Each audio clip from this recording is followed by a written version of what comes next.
Good morning, and happy to see you once again. And if you remember, last time we talked about a condition, a very common condition, which was appendicitis, and presentation and the treatment of appendicitis. Now, this time we are going to do another, although not very common, but fairly seen in the outpatient um, many time in the on the ward as well. That is called benign polyp. These are the polyps of the rectum and the large bowel.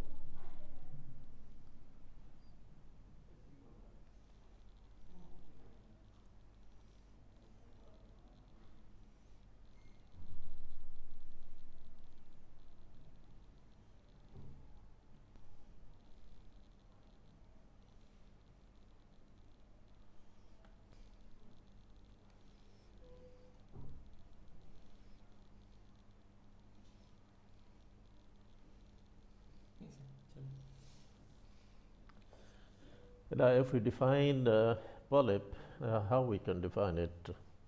The polyp is a pedunculated lesion, and this is a summary which is given about the polyps. That not all polyps of tumors, not all polypi tumors they are benign, and not all benign tumors they are polypoid.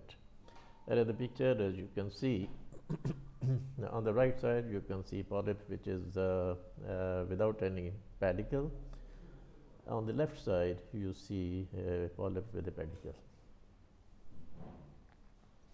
Now this is the sigmoidoscopic picture in which you can see the fold of the bowel, and there is a whitish structure on the upper part of the picture. Now this is a polyp with the pedicle. And if you classify the large bowel polyps, it can be classified in various categories. One of them is epithelial, mesodermal, and hematomatous. In epithelial, the commoner one is the adenoma. Now, this adenoma can be tubular, villous, or tubulovillous. And secondly, they can be metaplastic polyps as well. In the mesodermal, to the lipomas, leiomyomas, and hemangiomas. In the hematomal type, you can have a juvenile polyp and Peutz-Jeghers syndrome, in which you have a polyp in the small bowel along with pigmentation of the circumoral region. Now, what do we mean by juvenile polyp? Now, these are the polyps which are present in children, although they can occur throughout the large bowel, but usually they are seen in the rectum. And usually it is presented before the age of 12 years. What the mother tells you is that when the child he cries or when he goes to the toilet, there is something prolapsing out of the rectum through the anus, which is a cherry red in color, and many times it bleeds, and the child he may come to you with anemia. This is not a pre-malignant condition, and it can be removed with the help of an endoscope, or you can remove it under vision. Now this is how a polyp looks like. As you can see, it has been brought out of the anal canal, and in the upper part of the picture you can see a ligature that has been placed at the base of the polyp, and at the same time you can see the color of the polyp. This is a fairly cherry red in color. You can remove the polyp distal to the ligature. Now this is another picture of polyp which is present in the colon. You can see a fairly big tumor. There is a stalk or pedicle which is arising from the mucosa of the bowel. Another condition which we mentioned before in hematomatous lesion, apart from the juvenile polyp, was Peutz-Jeghers syndrome. Now this is a familial disorder And as we mentioned before, you can see the circumoral pigmentation and polyps present in the intestine. These polyps may be present throughout the bowel, but usually they are seen in a small bowel. And many times the diagnosis is very, very difficult, and the children they come with bleeding, anemia, or intussusception. And very often you diagnose if you see circumoral lesions which are black in color, then you suspect that the person may be having polyps in the bowel, and investigation further reveal that the diagnosis that is the Peutz-Jeghers syndrome. Now these are the ones which can become malignant. Now this is the picture of Peutz-Jeghers syndrome, in which you can see the polyp in the bowel, and then you can see the circumoral lesion which are black in color. Usually they are present on the lips, but they may be present in the buccal cavity.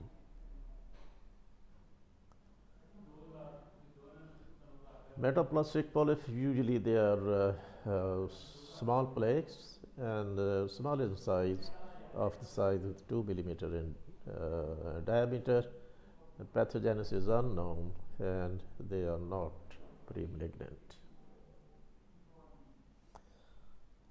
When we come back to adenomas, as we have said before, they are benign epithelial neoplasms in the initial stages, but they can become malignant if they are left behind for a longer time. And the risk of malignancy that increases with the size. And malignancy that is more common in villus rather than tubular lesion.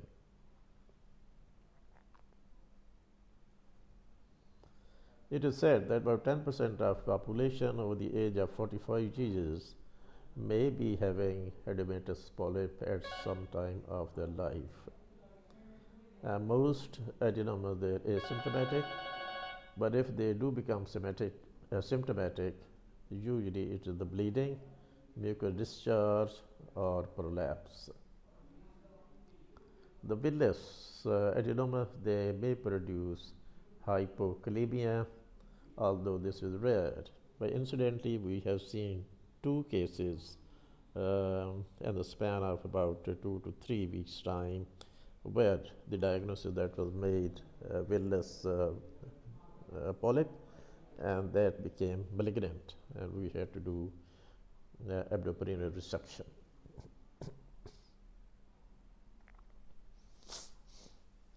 The diagnosis that is usually by sigmoidoscopy or colonoscopy, but you must remember that full endoscopy essential to exclude other lesion. A full colonoscopy that should be done, that whole of the colon that should be visualized, so that there are not very many lesions present in the large bowel.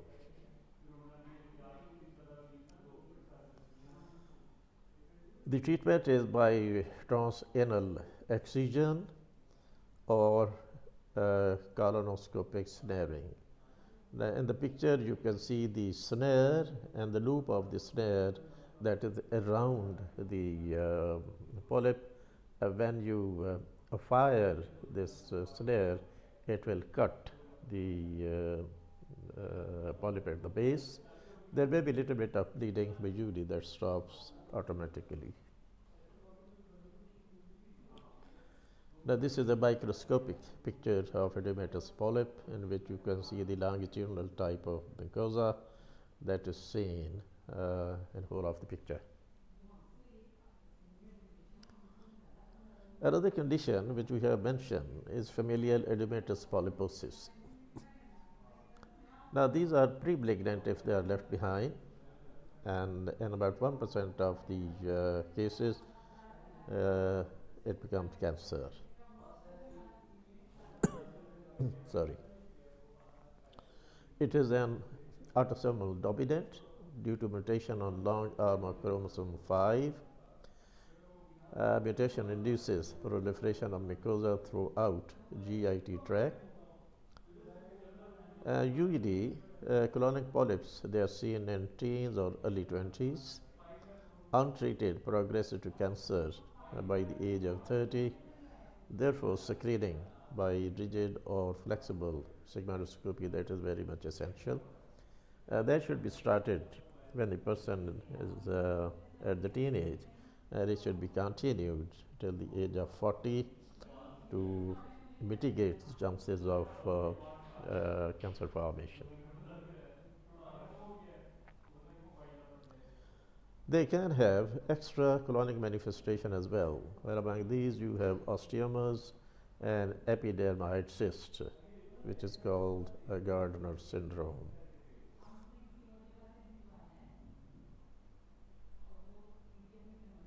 In which you have osteomas, epidermoid cyst, gastroduodenal polyps, desmoid tumors, congenital hypertrophy of the retinal pigmented epithelium, and the treatment obviously is pan-proctocolectomy and ileostomy. Subtotal colectomy and ileorectal anosmosis that can be considered.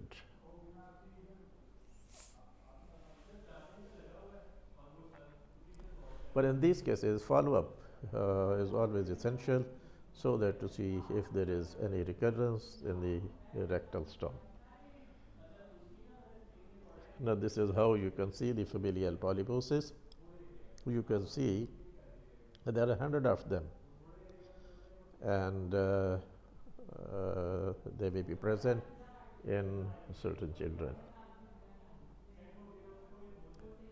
The next condition, that is the colorectal carcinoma, although not very common in this country, but occasionally you see these cases.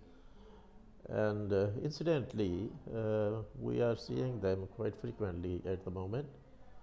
In the last 1 month or 2 months' time, I think we have done about 4 to 5 resection of the tumor. In certain cases, it was the anterior resection and other abdominoperineal resection that was done. And as you can see, the colorectal cancer is the second commonest cancer causing death in the UK. Well, unfortunately, we don't have our own statistic available, so we have to take these cases from the Western world. And about 20,000 new cases per year they are seen in the UK, in which you have 40% rectal and 60% they are colonic tumors. And about 3% of the patient they can present with more than one tumor. That means if you find out one tumor in the rectum or in the lower part of the colon, you must see the other part of the colon as well, because there may be a second tumor hiding somewhere in the upper part. Previous colonic nucleus increases the risk of a second tumor. And these, some cases, they are hereditary, and it is suggested that most related to the environmental factor.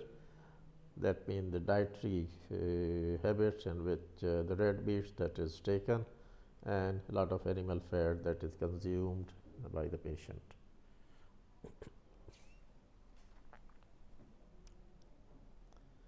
Now, there is a sequence of carcinoma which can occur in cases of adenomas. The chances of adenomas, they are as 70% they are tubular, 10% they are villous, and 20% they are the tubulovillous. This is a classification of all adenomas. But the most cancer arise within pre-existing adenomas, and this is greatest in villous type of adenomas. And which what happens is the series of mutation results in epithelial changes from normality through dysplasia to invasion. And the important genes which are said to be present, they are APC, DCC, KRAS, and P53.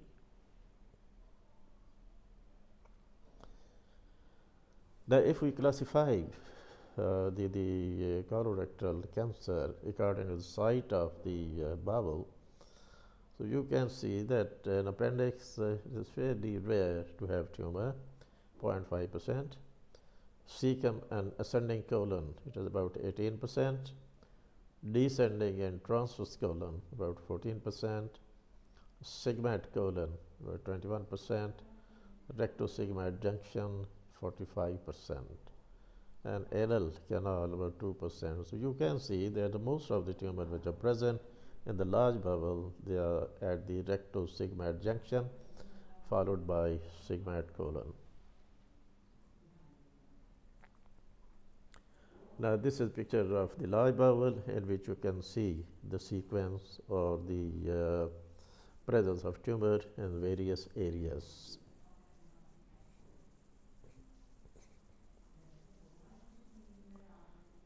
Now, when a person comes to you with the tumor of the large bowel, how he can present to you or where you suspect that the person is having tumor.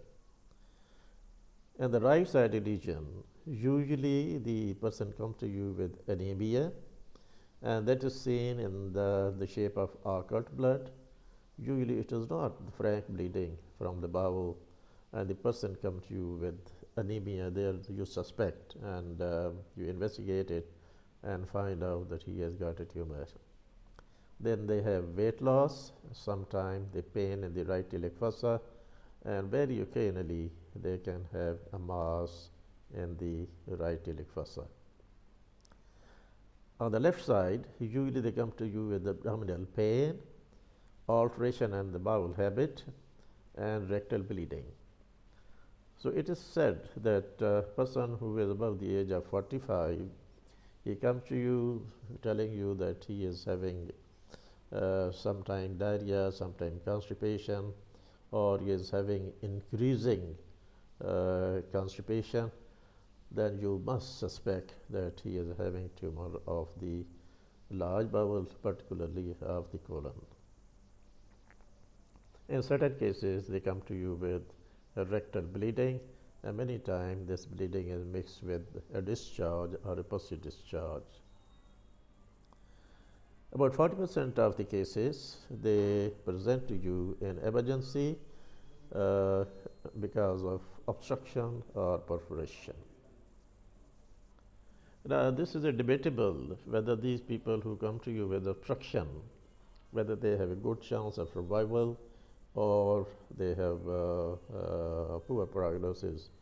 Many people think that this is a good sign because the tumor has caused obstruction and you have come to the diagnosis. Otherwise, it might have taken a long time coming to the diagnosis and having a proper treatment.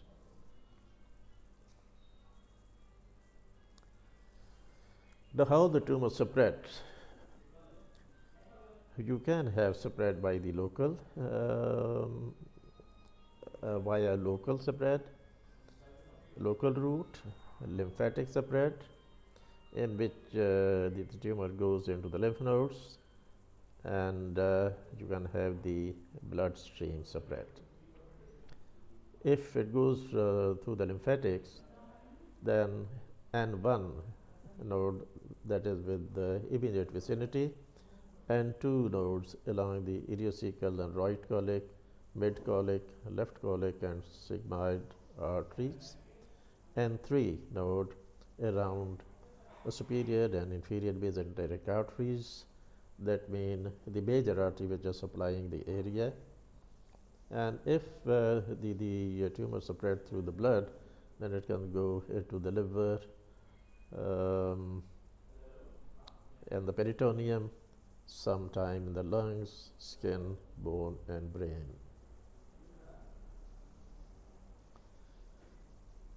The tumor has been classified into by various ways, but one of the oldest classification, that is a Duke's classification. This was developed by a surgeon called Cuthbert Dukes. He was surgeon in St. Bartholomew Hospital, London, and he described this classification in 1932 for rectal carcinomas. Now he divided it into stages. There is stage A, B, C, and D. Sometimes you can subclassify stage D into D1 and D2. Stage 1, you have tumor which is confined to the rectal wall. Stage B, tumor infiltrates through wall but it does not go to the lymph nodes. In stage 3, the regional lymph nodes are involved. And stage D, the metastases, they are present. The 5-year survival rate, according to these metastases, that is 90%, 70%, and 30% for stage A, B, and C respectively. Now, as you can see, 90% survival rate for 5 years, this is a good rate of survival if the diagnosis that can be made at the appropriate time. Another classification which is more into the vogue nowadays, that is the international classification, which is called T and M classification, in which T suggests a tumor, N is lymph nodes, and M is metastasis. And as you can see, T1, that involves the muscularis mucosa only, that means the tumor is confined to that area. In T2, muscularis propria, that is involved, that is the muscle of the bowel that is involved. In T3, serosa, that is involved, but it is not perforated.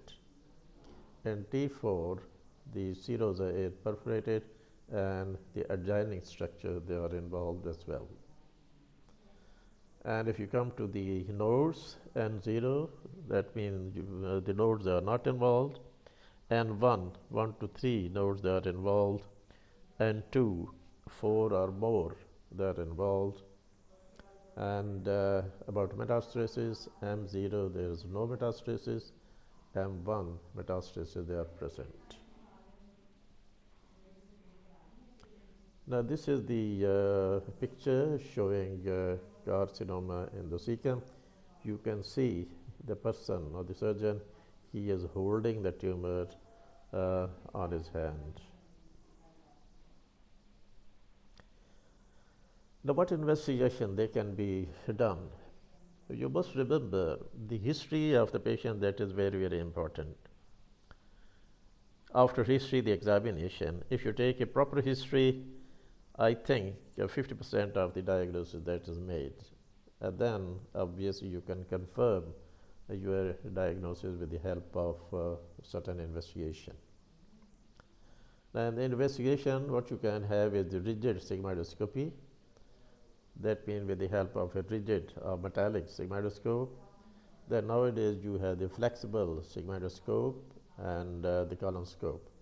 They are the flexible sigmoidoscope and colonoscope. You can almost see whole of the colon with the help of this gadget. Then you can have certain types of X-rays in which you have the barium enemas, in which you have a contrast enema or double contrast enema. What we mean by double is, one is the contrast, that is the barium, and second, you pump the air into the bowel and see the picture again.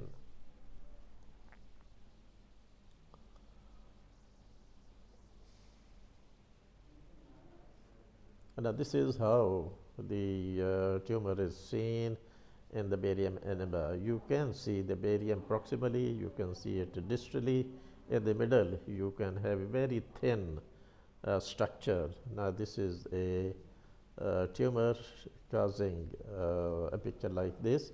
Many times we can call it apple core deformity. That means when you bite the apple with your teeth, the picture resembles that a picture of the apple.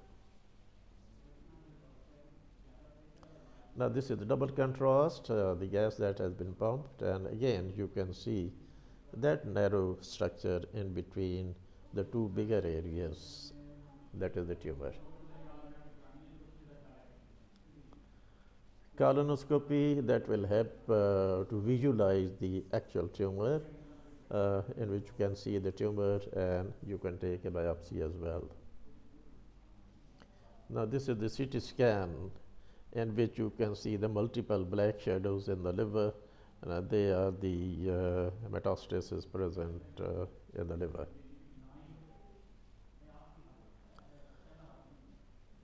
The treatment is, of course, surgical, and whenever you do surgery, usually in cases of rectum and colon, 5 centimeters of the normal bowel that should be removed proximal to the tumor, and at least 2 centimeters below the tumor.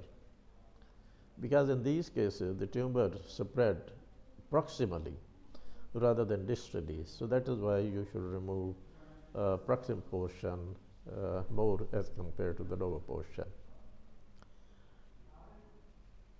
In cases of rectum, because it is a very lower portion of the bowel, and there you have the sphincter available, and you want to save the control of the bowel movement. So in these cases, 1 centimeter distal clearance that may be adequate in certain cases. Now that is because you want to save the sphincter. The radial margin should be histopathologically free of the tumor. That means the cut end, they should be free of the tumor. The lymph node resection that should be performed to the origin of the feeding vessel, and en bloc resection of adherent tumor that should be performed. Depending on the site of the lesion, surgical options they are cecum, ascending colon, hepatic flexure. Here you do the right hemicolectomy.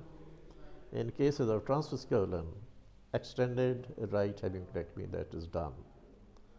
Splenic fracture, descending colon, in these cases you do left hemicolectomy. And if it is a sigmoid colon, high anterior resection that is done. Upper rectum, anterior resection. And the lower rectum, it is the abdoperennial resection, which sometimes we call APR. Now this is the diagrammatic picture of the lesion and the mark. The marker, you can see how much portion of the bowel that should be removed.